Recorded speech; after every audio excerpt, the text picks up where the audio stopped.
ফরিদপুরে দিন দিন বাড়ছে পেঁয়াজ বীজের আবাদ। অন্যান্য ফসলের তুলনায় পেঁয়াজ বীজ চাষ লাভজনক হওয়ায় অনেকেই এটি চাষে আগ্রহী হয়ে উঠছেন। এ নিয়ে আরও বিস্তারিত জানাতে যুক্ত হচ্ছেন সহকর্মী সোহাগ জামান। সোহাগ, ঠিক কি পরিমাণ জমিতে পেঁয়াজ বীজের আবাদ হচ্ছে এবং এটি কতটা লাভজনক জানাবেন আমাদের বিস্তারিত।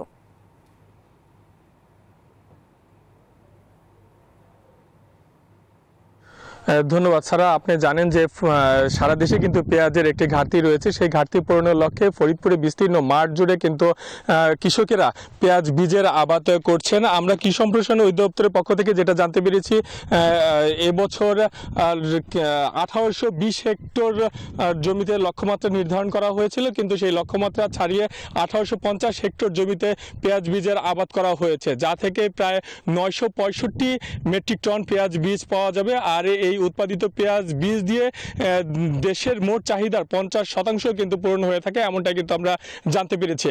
আপনাদেরকে যদি আরেকটু তথ্য জানিয়ে রাখি যে এই পেঁয়াজের বীজ স্থানীয় ভাষায় কালো সোনা হিসাবে পরিচিত লাভ করেছে, কেননা এই পেঁয়াজ বীজ প্রতি মণ 2.5 থেকে 3 লক্ষ টাকা করে বিক্রি করা হয়। এই বছরও ভালো দাম পাওয়ায় কৃষকরা এই পেঁয়াজ বীজের আবাদ বৃদ্ধি করেছেন।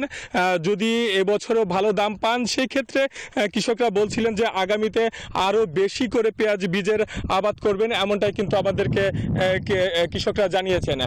তবে একটা বিষয় তারা বারবার বলছিলেন যে বিদেশ থেকে, বিশেষ করে ভারত থেকে যে পেঁয়াজ বীজ আমদানি করা হয়, সেগুলো কিন্তু এবছর বেশ ক্ষতিগ্রস্ত হয়েছে কৃষকরা এই পেঁয়াজ বীজ লাগিয়ে।